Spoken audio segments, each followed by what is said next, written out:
Ma femme n'en a pas, mes enfants n'en ont pas, ni à l'ACI ni au domaine. Parce que je me suis retenu. Je ne savais pas que j'allais créer un parti. Je ne savais pas que j'allais me mettre candidat aux élections présidentielles en 91. Mais j'ai eu ce comportement pour ne pas y aller. Croyez-vous que, ayant géré les finances, ayant privatisé une centaine d'entreprises, que si j'avais des actions dans une seule des entreprises, j'aurais pu parler devant vous aujourd'hui? Non. Non. Croyez-vous qu'ayant géré 10 ans l'UOMOA, si j'avais rempli l'UOMOA de mes copains, des Maliens, des choses, croyez qu'on peut me parler aujourd'hui? Non. C'est ça la morale politique. La morale politique, je suis ministre d'un domaine, je n'en profite pas outre mesure et je me retiens. Je me retiens parce que ce comportement est un comportement digne. C'est ce comportement qu'on a face à gens qui vous élisent. Vous devez les respecter. Vous devez savoir que l'intérêt collectif devient tout. Vous devez accepter de rendre compte, mais vous devez vous-même avoir votre éthique et vous comporter en conséquence. Ça, c'est quelque chose qui n'est pas écrit, mais qui doit être transpercé dans le comportement de chaque homme politique. Mais si je construis des maisons que je prends la moitié, il y a un problème.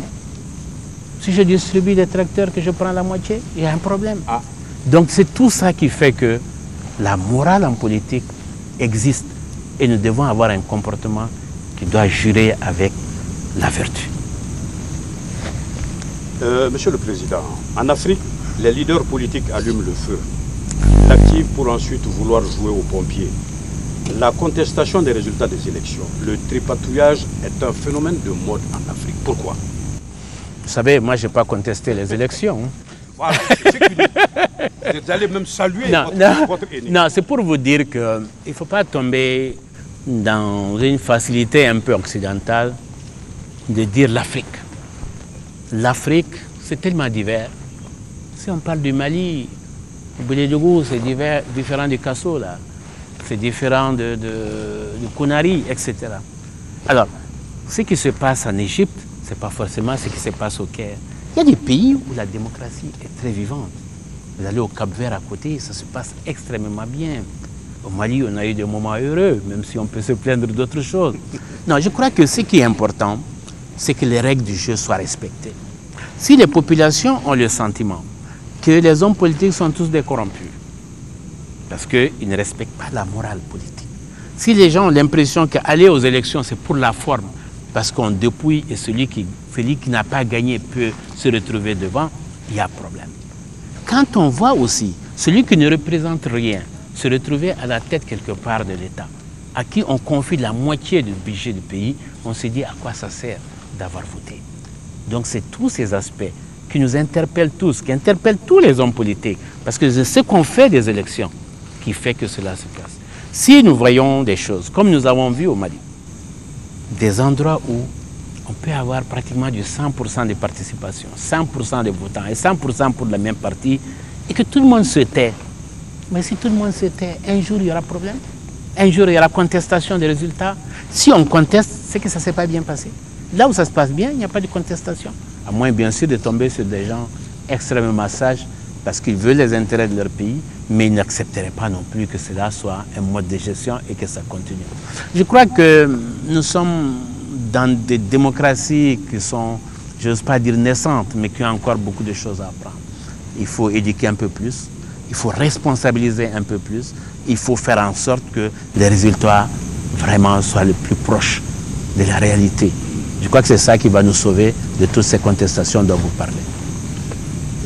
La vision du développement ne serait-elle pas sclérosée dans un pays où on s'évertue à faire du nouveau avec de l'ancien, et du très ancien je dirais, lorsque ce sont les mêmes cadres qui vont et qui viennent dans l'administration d'État, qui est devenu un repère d'incompétence, un repère d'impunité, de clientélisme et de népotisme? Non, vous savez, il ne faut pas balancer ou tout d'un côté ou tout de l'autre. La jeunesse ne veut pas dire uniquement de la vertu. Et l'âge n'est pas uniquement du vice. La réalité est certainement entre les deux. Ce qu'il faut éviter, c'est les ruptures brutales. Je crois que nous avons tous besoin de l'expérience pour pouvoir passer la main petit à petit. Nous avons aussi besoin de la fougue de la jeunesse, de sa force, de sa curiosité pour pouvoir y arriver. Ce qui est important, c'est d'avoir des administrations qui fonctionnent, que les règles de recrutement et l'administration soient des règles transparentes. Vous savez, ce qui se passe dans notre pays aujourd'hui est dommageable. On peut payer pour entrer à la fonction publique. On peut payer pour avoir un poste, qu'on soit jeune ou vieux. Vous savez, ce n'est pas que les jeunes ou les vieux qui jouent ce jeu-là. Ça veut dire que ça peut complètement se gâter. Maintenant, il faut pouvoir avoir une politique de renouvellement. Il faut avoir une politique de formation. Vous savez, quand j'étais à l'IOMA, l'une des mesures que j'ai trouvées, c'était de faire embaucher des jeunes qui avaient un diplôme et qui étaient là en stage pendant un certain moment et qui ont préparé pour assurer la relève. Ceci permet de former les gens et de passer la main.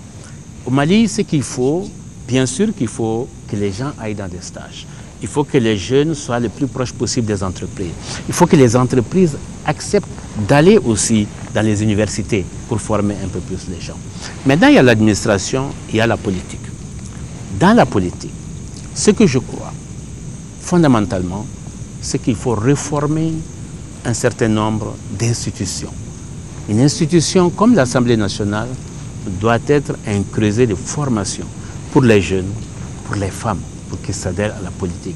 Ce n'est pas forcément le président de la République, ce n'est qu'une personne derrière tout ça, mais c'est l'ensemble des institutions qui doivent marcher.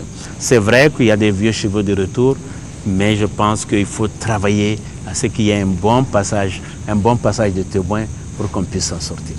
Monsieur le Président, nous sommes à la 56e année de l'indépendance de notre pays.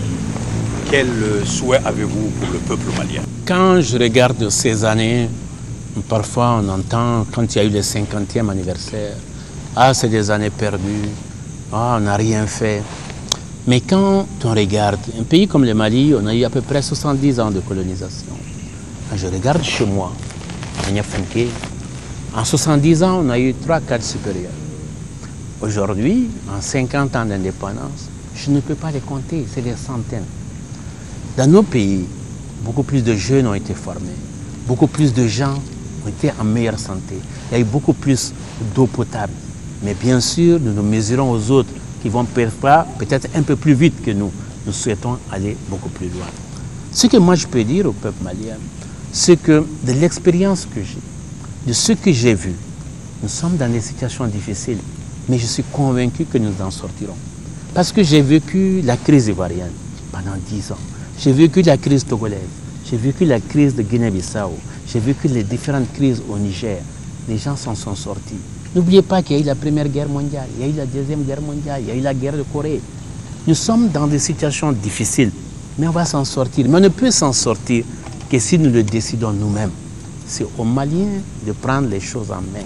Que les Maliens ne se mentent pas à eux-mêmes, que nous disions la vérité, que nous ne fermons pas les yeux par coquetterie en disant « bon, celui-là, je ne veux pas le gêner, je ne veux pas faire ». Quand ça ne va pas, il faut le dire, parce que c'est le bien pour tout le monde. Aujourd'hui, ça ne va pas.